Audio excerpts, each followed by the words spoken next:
La presque totalité de la musique que vous écoutez est basée sur du 440 Hz. C'est-à-dire que la note de référence, le La, est accordée à 440 Hz, soit 440 cycles complets de vibrations par seconde.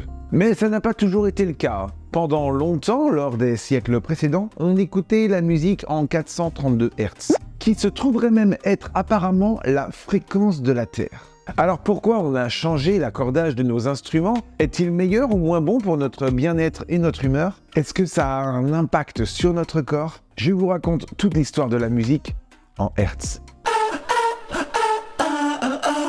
Alors déjà, avant toute chose, qu'est-ce qu'une fréquence sonore? C'est, je vous le disais dans l'intro, le nombre de cycles complets de vibrations en une seconde. Plus le son est grave et plus la fréquence est basse. Il y a moins de vibrations par seconde. Et à l'inverse, plus le son est aigu et plus la fréquence est élevée. Chaque son qu'on entend donc autour de nous émet des fréquences que notre cerveau perçoit. Et chaque note de musique correspond à une fréquence précise. Enfin, une fréquence précise déterminée par les êtres humains. Ben oui, parce que c'est nous, les êtres humains, qui allons dire que autant de vibrations par seconde représenteront la note La, par exemple. Mais d'ailleurs, une normalisation officielle n'existe que depuis quelques décennies. Ah oui, avant ça et jusqu'au milieu du XXe siècle, chacun s'accordait comme il le voulait. Jean-Sébastien Bach accordait son La en 415 Hz, par exemple. Une fréquence bien éloignée du 440 Hz qu'on connaît aujourd'hui. Et d'ailleurs, le 415 Hz s'approche beaucoup plus de notre La bémol d'aujourd'hui, donc un demi-ton d'écart. Alors pourquoi Bach s'accordait en 415 Hz? Eh bien en fait, la question elle est un peu anachronique, puisque le concept même de fréquence n'a été découvert qu'au XVIIIe siècle. De même qu'avant 1930, on ne parlait pas de Hertz, mais uniquement de cycles par seconde. Car c'est Heinrich Hertz qui inventera en 1930 cette unité de mesure. En 1882, c'est Verdi qui augmentera un petit peu son accordage pour imposer un La à 432 Hz. À partir de cette époque, beaucoup de musiciens utiliseront le 432 Hz pour normaliser et unifier toute leur production musicale. Mais jusque-là, aucune norme internationale n'est créée et les différents pays ont chacun leur norme d'accordage. En 1859, par exemple, la France décidait que son La serait de 435 Hz, alors que la Grande-Bretagne l'impose à 439 Hz. Comme la France, l'Italie s'accordera à 435 Hz jusqu'en 1885 où elle décidera de changer pour le 440 Hz, suivi en 1917 par les États-Unis. En bref, cette note de référence, le La, a connu beaucoup de variations de vibrations. Dans des traités anciens et dans des études réalisées sur des anciens instruments, on a pu s'apercevoir que le La de référence pouvait atteindre de 330 Hz à 560 Hz entre le 16e et le 19e siècle. Et au fur et à mesure du temps, il a augmenté de plus en plus.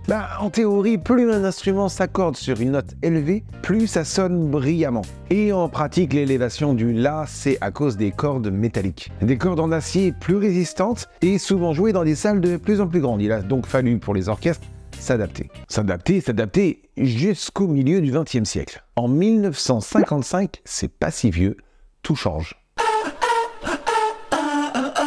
L'Organisation internationale de normalisation, c'est en fait un organisme qui a pour but de produire des normes internationales dans les domaines industriels et commerciaux. Cette organisation adopte un projet de fixation du La à 440 Hz. Et cette décision sera rééditée en janvier 1975. Car en effet, il fallait une normalisation internationale et ce pour diverses raisons. D'une part, ces différends entre les pays sur l'accordage reflétait un peu les conflits mondiaux qui se produisaient à la même période. Cette normalisation mondiale avait également un sens pratique et économique. Ben oui, c'est plus facile de fabriquer des instruments avec un seul et même accordage pour le monde entier. Le La3 440 Hz, comme on le nomme dans sa totalité, devient donc l'accord standard pour tous les musiciens du monde entier. Cependant, ce changement de fréquence pose tout de même quelques problèmes à certaines personnes. Ces dernières considèrent cette normalisation comme une imposition militante. On réduirait toute la musique du monde entier à un simple et unique accordage. D'autres y voient même comme une grande théorie de conspiration destinée à contrôler les cœurs et les esprits. D'autres encore estiment que cette fréquence à 440 Hz est nocive et que la bonne fréquence qui s'aligne à la Terre est le 432 Hz. Oui, car ceux qui sont contre le 440 Hz veulent le 432 Hz. D'après eux, cette fréquence stimulerait les cellules pour augmenter notre conscience spirituelle. Et depuis, j'ai découvert une totale liberté de pensée cosmique vers un nouvel âge réminiscent. Ces écoutes auraient des effets profonds sur la conscience et le niveau vibratoire. En effet, la musique en 432 Hz serait sur les mêmes fréquences que celle de la nature. Alors il se base ici sur un phénomène mesurable qu'on appelle la résonance de Schumann. Ce sont les ondes électromagnétiques induites par les tempêtes qui entrent en résonance avec un nombre égal ou un multiple de la circonférence de la Terre. Et lorsqu'on calcule la fréquence fondamentale de ces ondes, on obtient 7,83 Hz, ce qu'on appelle souvent le battement du cœur de la Terre. Alors certaines personnes s'autorisent à arrondir ce chiffre à 8 Hz et font remarquer que 432 Hz pour la musique est un multiple de 8 Hz pour la Terre. En d'autres termes, la musique en 432 Hz est censée être en phase avec la Terre, la nature, les plantes, l'eau, et par conséquent plus propice à l'élévation spirituelle. Bon alors après, ce qu'ils oublient de dire, c'est que 440 Hz aussi, c'est divisible par 8. Ce qui rend cette affirmation un peu douteuse ou manipulatrice. D'autres enfin, qui sont contre le 440 Hz et veulent le retour du 432, vont trouver une affirmation qui peut faire froid dans le dos. En effet, certaines personnes affirment que ce changement a été imposé par Joseph Goebbels en 1936. Joseph Goebbels, c'est un ministre de la propagande d'Hitler pendant le régime nazi. Mais cette affirmation est également fausse. Après quelques recherches, j'ai pu me rendre compte que le La 440 Hz était déjà utilisé bien des années auparavant. En Hollande par exemple, avant 1670. En Italie et en Angleterre, entre 1730 et 1770. En France également, entre 1770 et 1800. Et même en Allemagne à partir de 1700. Alors oui, l'Allemagne a effectivement fini par adopter l'accordage 440 Hz, tout comme de nombreux pays dans le reste de l'Europe et des États-Unis, et tout ça à la fin de la Seconde Guerre mondiale. Mais ce n'est pas le parti nazi qui a imposé cette décision. Aucun lien, et pourtant il n'est pas fils unique. Aucun lien, je suis fils unique. Ah. Non, parce que Karamazov, les frères, aucun lien, fils unique. Alors pourquoi 440? Telle est la question. Certains diront que ça correspondait à une moyenne européenne de tous les accordages qui tournaient autour du 440. D'autres expliqueront qu'il a été adopté parce que beaucoup d'instruments s'exportaient aux États-Unis, là où le La du diapason était élevé, notamment à cause ou grâce au jazz. En tout cas, sachez que l'accordage en 440 n'est pas obligatoire. Donc libre à chaque musicien de s'accorder selon son propre diapason. Et que vous utilisiez le 432 Hz ou le 440 Hz, ça ne changera pas grand-chose. D'ailleurs, je vous le dis, il vous arrive d'écouter de la musique en 432 Hz sans même vous en être rendu compte. Car de nombreux musiciens ont choisi ce type d'accordage pour créer leur musique, tels que Jim Morrison, Janis Joplin, Prince, la chanson Redbone de Childish Gambino qu'on écoute maintenant.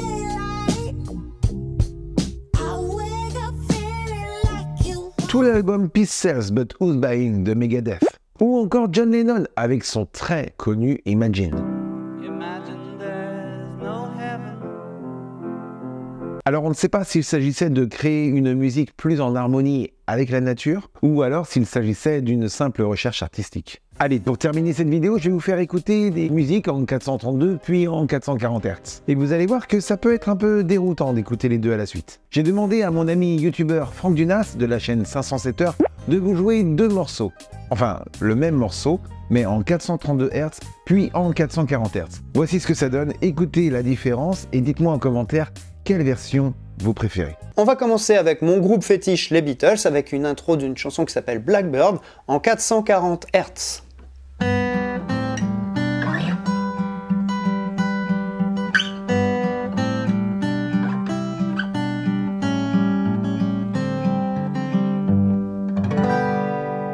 Et donc maintenant je rejoue cette même intro de Blackbird, mais cette fois en 432 Hz, écoutez.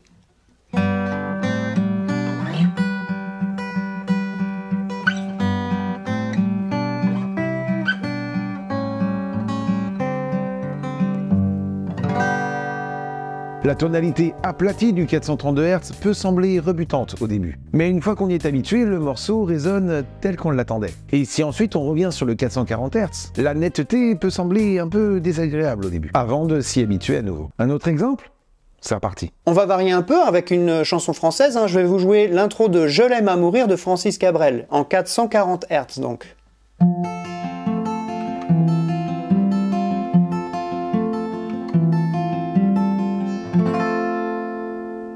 Et maintenant le même Je l'aime à mourir mais en 432 Hz.